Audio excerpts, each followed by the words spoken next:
안녕하세요. 2022년 32주차 북유럽 연구소의 북극여우입니다. 지난 9월 11일 스웨덴에 총선이 있었죠.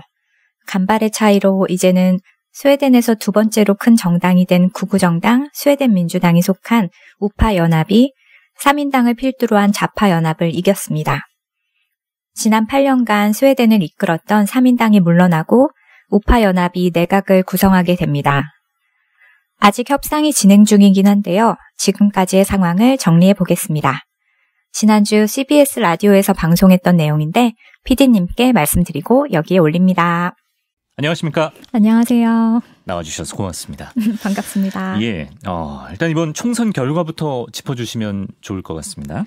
예, 지난 9월 11일 일요일이죠. 스웨덴에 총선이 있었는데요. 그 결과가 3일 지나서 지난 수요일에 발표가 됐습니다. 네. 크게 보면 스웨덴의 좌파 연합, 우파 연합 이렇게 정치 지형을 분류할 수 있는데 좌파 연합이 49.6%의 지지를 얻었고 우파가 50.4%의 지지를 얻어서 우파가 승리를 했습니다. 예.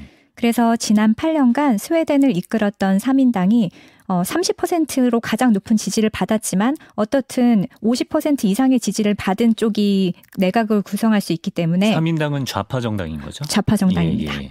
그래서 범좌파 연합이 과반을 얻는데 실패하면서 네. 정권 재창출이 어렵게 됐습니다. 이렇게 좀 정당끼리 연합을 해서 심판을 받네요? 네, 왜냐하면 한 당이 50%의 지지를 받을 수가 없으니까요. 지금은 그래서 자기랑 뜻을 비슷하게 하는 정당끼리 연합을 해서 연정을 해요. 그래서 우파 연합, 좌파 연합 이렇게 해서 반반을 누가 먹느냐 이게 이제 정권을 창출할 수 있는 그런 이유가 되는 거죠. 거기서 이긴 쪽이 내각을 구성하는 겁니까? 맞습니다. 근데 이번에 우파 연합이 근소하게 이겼다. 네. 그래서 스웨덴은 내각 책임제라서 우리가 이제 국회의원 수가 스웨덴은 349명이에요. 네. 그래서 175석을 얻는 팀이 이기는 겁니다. 근데 이번에 176대 173으로 졌어요. 정말 근소했네. 네.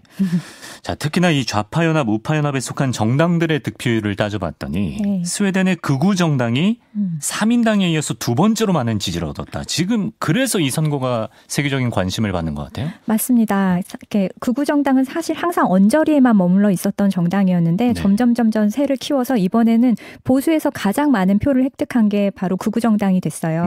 3인당은 한때는 50% 이상의 지지를 받아서 단독으로도 내각을 구성할 수 있을 정도로 스웨덴에서 사랑을 받던 정당이었는데 이후 점점 인기가 조금 떨어지면서 이제 지난번 선거가 2018년이었는데 그때 28%의 지지를 받았어요. 그래서 3인당 전체가 충격을 받았었는데 이번에는 30%로 회복을 했지만 3인당 바로 다음이 바로 21% 정도를 획득한 스웨덴 민주당 극우 정당입니다. 스웨덴 민주당이 극우 정당이군요. 네, 보통 극우 정당 이름에는 나라 이름이 들어가더라고요.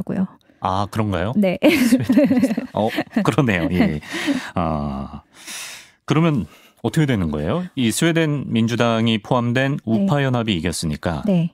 이제 우파 연합에서 내각을 구성하게 되는 거죠. 근데 사실 우파 연합 중에서 가장 표를 많이 얻은 게 스웨덴 민주당이니까 스웨덴 민주당이 내각을 구성할 수 있는 권리를 가져야 되는 게 맞는데 여기는 사실 합의주의의 전통이 되게 강해요. 그래서 국회의장이 이제 불러놓고 얘기를 하는데 스웨덴 민주당이 내각 구성하면 우리 우파 연합 안 들어올래. 이런 정당이 워낙 많기 때문에 전통적으로 우파 연합의 수장이었던 온건당에서 내각을 구성하는 권리를 갖고 이제 협상에 들어가겠죠. 그럼 차기 총리도 그 온건당에서 나오는 겁니까? 네. 아마 스웨덴 민주당에서 총리를 하겠다고 하면 우파 연합이 전부 다 깨질 거라서. 근데 그럼에도 불구하고 지금은 여기가 제일 표가 많으니까 어떻게 할 수가 없는 상황이에요. 그래서 지난 금요일부터 벌써 얘기가 시작됐는데 이제 코로나 이후에 여기서도 많은 분들한테 지원금을 주고 있었거든요. 근데 지원금 코로나 이전으로 돌리자, 에너지 문제는 이렇게 하자 여러 가지 이제 보수들의 공약이 있는데 사실 스웨덴 민주당은 보수지만 이민자에 반대하는 게 가장 큰 정책이고 나머지는 또 보수하고 결을 달리하는 게 있어요. 그래서 벌써부터 의견이 좀 갈리고 있는 상황이라서 어떻게 될지 모르겠고 또 나머지 우파들은 여기에서 장관 한 명도 주면 안 돼. 한 자리도 스웨덴 민주당에 주면 안 돼. 우리 그럼 빠질 거야. 약간 이런 분위기도 있거든요. 또 너무 그럴 수도 없잖아요. 스웨덴 민주당 덕분에 이겼는데. 그렇죠. 그러니까 또 스웨덴 민주당 우리 장관 몇 자리 줘. 이렇게 나올 상황이고 그래서 아마 이런 혼란의 상황이 길어질 것 같습니다. 그렇군요.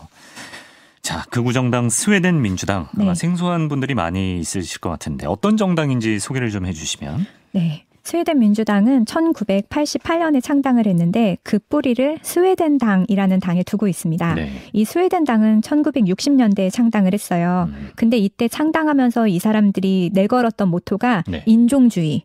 스웨덴 사람들의 나라를 스웨덴을 스웨덴스럽게가 이 모토였거든요. 그래서 거기다가 반페미니즘을 주장했었고 예. 또 일부의 창당 멤버가 사실 나치 회원이기도 했습니다.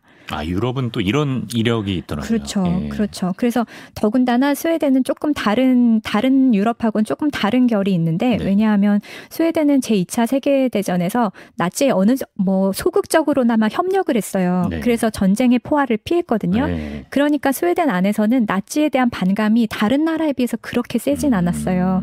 그래서 왜 이케아의 창업주였던 잉바르 캄프라드도 나치 회원이었던 게 드러나서 막 사과하고 그랬었잖아요. 네. 그래서 이제 나치의 뿌리가 있었기 때문에 어떻든 지금의 스웨덴에서는 거의 인정받지 못하는 정당이었고 예. 1988년에 창당한 이후에도 계속 지지율이 1%였어요. 1% 언저리에서 왔다 갔다 했는데 네. 그러다가 20년이 지나도록 의회에 진출을 하지 못하다가 이제 진출을 하게 됐는데 이제 여기가 반이민을 내세우는 당이라고 했잖아요. 네네. 그러려면 스웨덴의 이민의 역사를 조금 말씀을 드리면 예, 좋을 좋습니다. 것 같아요. 예. 이제 유로 바로미터라는 이렇게 유럽 사람들의 사회적인 인식을 조사하는 그런 여론조사 이런 네네. 게 있는데 거기에 보면 스웨덴은 전 유럽에서 가장 이민자에 대한 인식이 좋아요. 열려 있군요. 네, 예. 이민자가 우리 사회를 풍요롭게 만들었다. 이민자가 들어와서 문화가 다양해졌다. 이민자가 들어와서 우리 경제에 좋은 영향을 미쳤다. 여기에서 거의 다 80% 정도의 찬성을 보일 정도로 네. 이민에 대해서 이렇게 반기는 그런 분위기가 있어요. 네. 왜냐하면 아까 말씀드렸듯이 2차 세계대전 이후에 스웨덴은 중립국이었고 그러다 보니까 전쟁의 포화를 피했잖아요. 네. 그러니까 공장이 그대로 남아있는 거예요. 그런데 다른 나라들은 다 이제 폭격으로 다 폐허가 됐죠. 그렇죠, 그렇죠. 그런데 이제 마샬 플랜도 있고 재건도 해야 되고 그럼 네. 굉장히 많은 물자가 필요하잖아요. 네, 네. 그러니까 공장을 빠르게 돌릴 수 있는 스웨덴에 이제 이 수출의 물량이 막 쏟아진 거예요. 사람이 필요했구나. 그렇죠. 그래서 처음에는 이탈리아, 그 다음에 이제 바다 건너 핀란드, 예. 리투아니아, 라트비아 이런 데서 이민이 굉장히 많이 왔어요. 일자리가 네. 너무 많으니까 스웨덴도 원했죠. 그렇게 온 다음에는 터키에서도 오고 이렇게 많이 오다가 예. 그러다가 스웨덴이 인도주의적인 정책을 피기 시작하면서 네. 난민 이민을 적극적으로 받았어요. 그래서 80년대 이후부터는 이란, 이라크, 그 다음에 90년대에는 90년대에는 남미에서 또 반독재에 대한 저항이 많아서 칠레라던가 이런 데서도 되게 많이 왔고. 어쩐지 중동팀이랑 우리 축구할 때 중동팀 국가대표 보면 약간 스웨덴 혼혈 선수도 되게 많고. 그렇죠. 예, 그런 거 본 것 같아요. 네. 예. 그리고 동유럽에서도 네. 또 독재자가 많았으니까 많이 넘어왔고 우리가 아는 질라탄도 세르비아계잖아요. 예. 그리고 그 다음에 이제 2010년 넘어오면서부터는 시리아 난민이 굉장히 많이 들어왔습니다. 그래서 난민의 분위기가 많이 바뀌었다고 볼 수 있겠죠. 네. 갑자기 시리가 개입했습니다.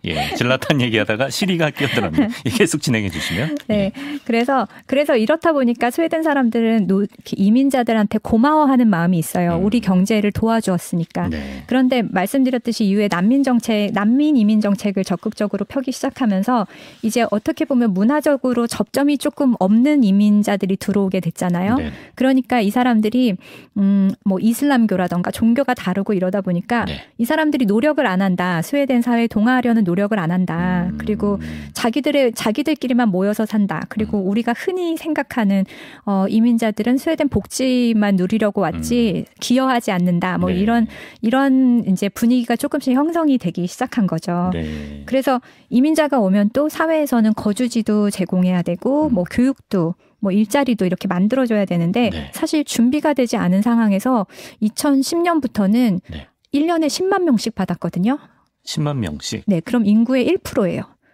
인구의 1%가 계속 들어오니까 너무 밀려드는 거예요. 너무 많아지는 거예요? 예. 네, 그래서 지금 현재 스웨덴의 이민자 수가 네. 이제 200만 명이 좀 넘으니까 네. 인구의 20%가 이민자. 와. 그러니까 길을 가면 5명 중에 1명이 뭐 나랑 다르게 생겼을 수도 출신. 있는. 네. 뭐 그리고 이제 그건 완전 첫 번째 1세대 이민자고 1.5세대라던가 2세대까지 하면 3명 중에 1명이 3명 중에 1명까지. 네, 그러니까 우리가 전통적으로 생각하던 북유럽은 네. 지금은 굉장히 다른 북유럽이 돼 있는 셈이에요. 그럼 이번에 스웨덴 민주당의 선전을 그런 최근에 그 이민의 역사와 어떻게 연관지을 수 있습니까? 바로 이때 네. 스웨덴 정당을 보면은 어떻게 보면은 뭐라 그럴까 약간 이상주의적인 전반적으로 그런 분위기가 있어요. 네. 그리고 또 정치적인 올바름이라는 게 되게 중요하거든요. 네. 그래서 마음속으로 제가 어떤 생각을 품고 있더라도 그걸 밖으로 표현하는 건 굉장히 스웨덴에서는 할 수 없는 일이에요. 근데 스웨덴 민주당이 그렇게 나온 거죠. 그러면서 이제 트럼프하고 비슷한 시기에 맞물리기 시작하면서 네. 거침없이 우린 반이민이야. 뭐 이민자는 돌아가. 스웨덴은 스웨덴 사람에게 뭐 이런 걸 하기 시작하면서 예. 처음에는 2010년에 들어올 때는 그 처음으로 이렇게 5.8%를 받아서 의회에 진출할 때만 해도 네. 누구도 나는 스웨덴 민주당을 뽑았다고 말하지 않는 분위기가 있었어요. 뽑았더라도. 네, 뽑았더라도. 예, 밖에 얘기할 수는 없어. 네. 예. 그렇지만 점점 이렇게 시간이 지나가면서 지지하는 사람들이 늘어나고 이렇게 사회적 분위기가 바뀌기 시작한 거죠. 그러면서 점점 더 인기를 얻게 됐고 또 이 사람들이 일단 내각에 진출하고 나서는 자기들도 변화하려고 노력을 많이 했어요. 그래서 우리가 이민에 완전 반대한다는 게 아니야. 책임 있게 이민을 받자는 거야. 예. 우리가 감당할 수 있는 숫자만큼 받자. 오면은 스웨덴어 교육을 시키자. 스웨덴어 시험을 봐서 이민자를 받자. 뭐 이런 네, 식으로. 네. 그러니까 이게 또 너무 심한 것 같지도 않은 거예요. 사람들이 보기에는. 예. 그래서 점점점 인기를 얻어서 표심을 얻게 되고. 이제 주류 정당이 됐죠. 그렇군요. 근데 아무리 그렇다고 하더라도 지금 우리가 얘기하는 나라가 스웨덴이지 않습니까? 네. 대표적인 사회민주주의적 복지국가라고 하면 스웨덴 떠올리는 분들이 많은데 네. 이런 나라에서 지금 극우 정당이 주류 정당이 됐다는 게. 그러니까요. 그래서 제가 떠올리면 너무 재미있는 게 네. 2010년에 저는 그 당시에도 스웨덴에 있었는데 네. 이제 처음에 이 정당이 처음 내각에 들어갈 때 그때 이 사람들이 TV 광고가 있었어요. 뭐냐면 네. 나이가 많이 든 백인, 그 파란 눈의 백인 스웨덴 사람이 지팡이를 짚고 걸어가는데 저 앞에서 돈이 막 개수가 되고 있는 거예요. 세금이. 예. 그때 부르카라고 하죠. 중동. 네.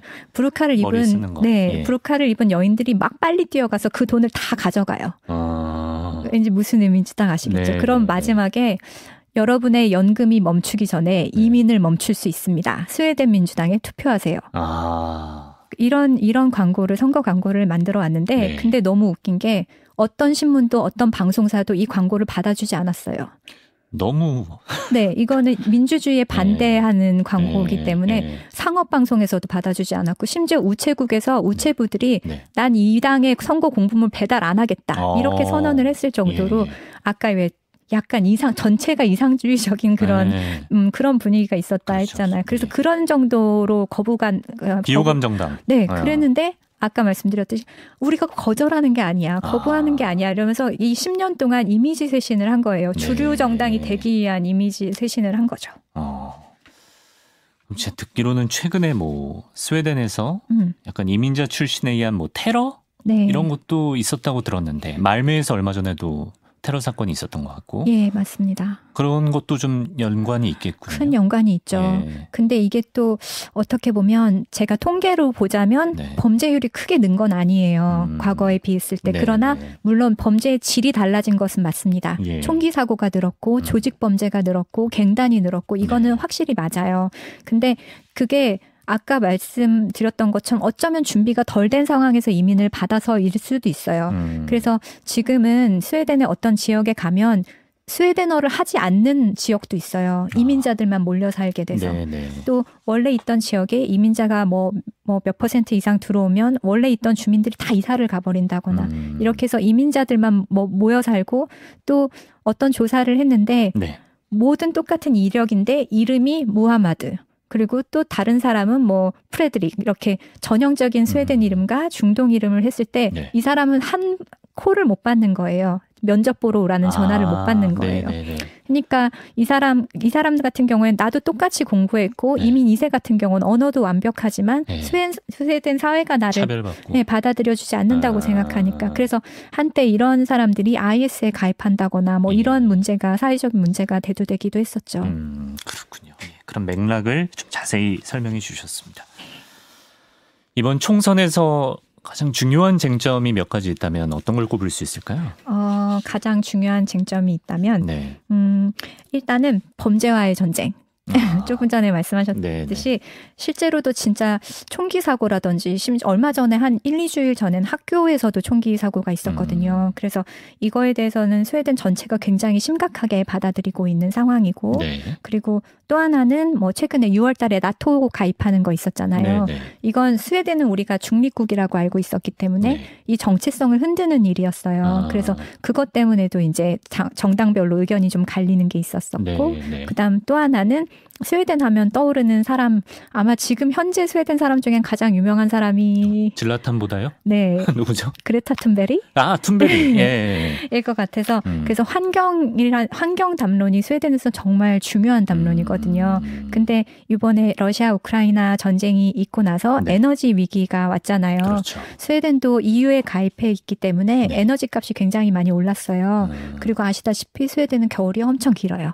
그래서 이 에너지 값이 오르면 사람들이 생활에서 체감할 수 있는 게 커지기 때문에 그래서 이번 선거에서도 이제 스웨덴 민주당을 비롯한 우파 연합은 네. 전부 다 원전 재가동하자. 우리 원전의 비율을 늘리자. 우리 안전한 원전 지을 수 있다. 이러면서 스웨덴은 사실 굉장히 탄소 배출을 줄이는 데 앞장서는 나라였음에도 불구하고 이번 선거에선 그렇게 의견이 갈렸었고 이제 그린당, 녹색당을 비롯한 이 좌파 연합에서는 안 된다. 우리는 계속 뭐 수력 아니면 바람, 풍력 발전 이렇게 그린 에너지를 늘려가야 된다. 이런 것 때문에도 의제가 갈렸었죠.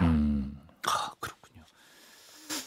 의제가 갈리는 것 자체도 스웨덴이기 때문에 좀 어색하게 좀 느껴진달까요? 왜냐하면 스웨덴은 우리가 저도 뭐 뉴스 같은 거 전하지만 네. 좀 좋아 보인다 싶은 통계에서는 웬만하면 막 1, 2등 하는 나라가 스웨덴이잖아요. 맞죠. 뭐 행복지수, 보편복지, 맞습니다. 사회통합지수, 평등, 기후변화 네. 여러모로 앞서 있는 나라잖아요. 네. 그건 변함없는 사실인 겁니까? 네, 그것은 변함이 없어요. 왜냐하면 말씀하신 것처럼 우리가 높이 사는 사회 통합, 열린 사회, 평등 사회, 그다음에 세금 많이 내지만 복지를 많이 돌려받는다. 이거는 스웨덴의 좌우에 상관없이 모두가 동의하고 있는 거예요. 스웨덴 민주당도 이것을 깰 수는 없습니다. 예, 이거 뭐 이민자에 대한 부분에 있어서 지금 의견이 갈리는 거지. 네. 이거는 흔들 수가 없어요. 흔들 수가 없다. 네, 근데 그 이유가 무엇이냐 하면 이제 아까 제가 스웨덴 사회 전체가 약간 이상주의적인 좌편향의 분위기가 있다 했잖아요. 예.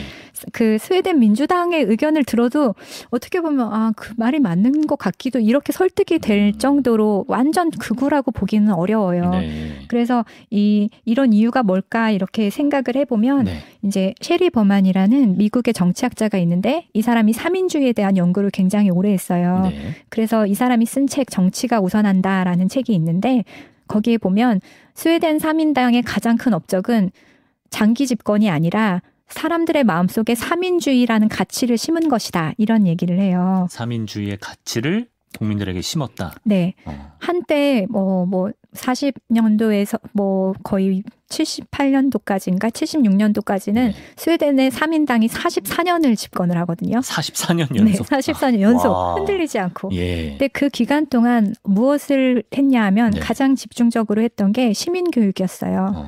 그래서 사람들한테 토론을 할 수 있는 공간을 제공하고 도서관을 만들고 뭐 시민교육 프로그램 만들고 노동조합하고 같이 교육 프로그램 만들고 그래서 제가 한번 성인교육 프로그램 담당자 과거에 이제 민주주의부 장관이었던 분하고 인터뷰를 했는데 거기서는 이제 예를 들어서 선생님하고 저하고 뭐 이렇게 한 3명이 모여서 뭐 그리스 신화 연구 모임 이런 걸 만들면 저는 말만 들어도 부담스러운데 그게 보편적이군요. 네, 그런 걸 만들면 한 2달 정도 동안 정말 열심히 모였다고 치면 그다음부터 나라에서 돈을 줘요. 그 모임을 하라고. 그래서 왜 그걸 돈을 왜 주냐고 이건 개인이 내야 되는 돈 아니냐고 그랬더니 이 사람들이 모이면 결국은 나라 욕을 하고 나라의 비판을 할 수밖에 없을 텐데 민주주의엔 그게 핵심이다. 그래서 사람들은 스웨덴 사람들은 수줍음이 많아서 그냥 두면 만나지 않기 때문에 돈을 줘서라도 나라 욕을 하라고 이런 제도를 만들었다 이렇게 할 정도로 예. 그 시민교육하고 토론 문화를 이렇게 늘렸어요. 근데 그거 전체가 어떻게 보면 사람들이 서로 이야기를 하면서 네. 어떤 사회적인 합의를 형성하는 큰 메커니즘을 만든 것 같아요. 그래서 그것이 아마 사회주의를 심었다 이렇게 표현을 할 수 있었던 것 같습니다. 그 심은 가치가 그럼 뭡니까? 심은 가치가 아까 말했던 민주주의라든지 뭐 평등, 사회통합, 그다음에 열린 세계, 그다음에 어떻게 보면 녹색 가치라던가 LGBT 이런 담론들은 네. 스웨덴에서 가장 먼저 주류 담론이 됐어요. 우리나라에서도 아직 주류가 아니잖아요. 이게 네. 그렇지만 스웨덴에서는 주류 담론이거든요. 예. 근데 이것을 스웨덴에서 주류 담론으로 하고 난 다음에야 유럽으로 퍼지기 시작했어요. 그래서 이번 선거에서 극우가 이렇게 높은 자리 그리고 이제 내각의 구성이 될 수도 있을 만큼 이제 극우가 세력을 넓혔다는 게 사람들한테 충격을 줄 수밖에 없는 거죠. 왜냐하면 여지껏은 스웨덴이 가장 앞서서 좌파의 담론을 받아들여서 이것이 주류가 되고 그 다음에 퍼뜨리는 이 뭐라 그럴까 중앙이었는데 이게 흔들릴 수도 있겠다는 생각이 드니까요. 그렇군요. 지금 뭐 유럽 전체적으로도 뭐 이탈리아나 프랑스나 좀 극우가 점점 주류화되고 있다 이런 소식은 들어봤는데 이제 스웨덴도 마찬가지로 극우 정당이 주류화됐습니다만 이제 말씀하신 어떤 사람들에게 심어진 사회적 합의 그들만의 합의가 있기 때문에 조금은 결이 다르다 다른 나라와 이렇게 볼 수 있을까요? 네. 그래서 뭐라고 할까? 이제 과거에 여기 한국에 대사로 부임하셨던 뭐 라스 다니엘손 대사님이 계시는데 지금은 이제 벨기에에 계시고 과거에 스웨덴의 내무부 장관을 지내셨던 분이라 정치적으로 굉장히 뭐 알려진 분이셨어요. 3인당에 있어서는 아주 중심적인 인물이었죠. 그분하고 한번 인터뷰를 했는데 그분이 굉장히 마음에 남는 이야기를 하셨었거든요. 그래서 아까 제가 스웨덴에는 좌우를 떠나서 모두가 합의하는 가치가 있다 말씀드렸잖아요. 그 세 가지 가치가 있는데 그걸 제가 말씀드릴게요. 네, 좋습니다. 첫 번째는 모두를 위한 일자리. 모든 사람은 일할 수 있는 기회가 주어져야 하고 일할 수 있어야 된다. 그래서 지금도 스웨덴 정당은 뭐 완전 고용이라던가 이런 걸 공약으로 내세웁니다. 모든 사람에게 일자리가 있어야 된다. 그래서 보편복지라는 것이 어떻게 보면 매슬로우의 욕구 피라미드가 있으면 욕구 5단계가 있잖아요. 이 5단계를 다 한 번 해결해 줄 수 있는 게 인간이 자기가 원하는 직업을 갖는 것이거든요. 그래서 모든 사람에게 이거는 그냥 복지나 세금의 관점이 아니라 인간답게 살기 위해서는 모두에게 일자리를 제공해야 된다. 이게 사회의 책임이라는 거예요. 그다음 둘째가 평등. 어떤 사회도 남녀 간의 평등한 기회가 없이는 유지될 수 없으며 평등할수록 생산성이 올라간다. 부자와 가난한 자의 차이가 많은 사회는 결코 좋은 사회가 아니다. 그리고 모든 사람은 그 사회가 제공하는 혜택을 공평하게 누려야 한다. 그래서 북유럽에 가시면 정말 평등이라는 가치를 몸으로 진짜 느끼실 수 있어요. 네, 뭐 총리한테도 이름을 부르는 곳이고 총리가 이렇게 차를 마시고 설거지를 안 하면 설거지하라고 비서가 말을 할 수 있는 심지어 핀란드에서는 막 총리가 클럽에서 춤추고 있던 그러게요. 평등이라는 가치. 스웨덴 총리는 나이가 조금 있어서 클럽까지는 가지 못할. 세 번째 가치는 뭐예요, 그러면? 지속가능 발전. 그래서 미래 세대에게 지금 우리가 누리는 만큼 또는 그 이상의 지구를 물려줘야 된다. 그래서 이 녹색 가치, 이 기후 변화에 대응하는 것에 있어서 스웨덴이 가장 앞서 있기도 한 것 같아요. 이 세 가지 가치는 아무리 극우 정당이 더 득세를 하더라도 흔들 수 없는 스웨덴만의 가치다. 알겠습니다. 스웨덴 나라를 이렇게 또 깊이 있게 해주시니까 재밌네요. 약간은 1분 정도 남았어. 제가 되게 오늘 내용과 관계없는 질문 하나 드려도 됩니까? 네. 스웨덴에 가면은 친구 놀러 가면 밥을 안 줍니까? 얼마 전에 논란이 돼가지고 가보셨으니까. 솔직히 말씀드리면 밥을 안 줄 수도 있습니다. 아, 그래요? 네, 물론 약속을 하고 가면 밥을 당연히 주겠죠. 끼니의 약속을 뭐 올 때 점심 먹으러 와 저녁 먹으러 와 하니까. 그렇지만 그런 약속 없이 갔을 때는 아마 이런 말을 들을 수도 있어요. 우리 가족이 먹을 것밖에 준비를 못했는데 그러면 우리는 닭다리 먹을 테니까 너는 그럼 요거 샌드위치 먹을래? 그래도 되겠니? 뭐 이런 말을 들을 수는 그리고 그게 별로 이상하지 않게 느껴지는 사회이기는 해요. 그렇습니까? 우리랑은 확실히 좀 다르네요. 네, 많이 달라요. 알겠습니다. 여기까지 오늘 너무 말씀 잘 들었습니다. 하수정 북유럽 연구소장과 디펜 와이드 함께했습니다. 고맙습니다. 고맙습니다.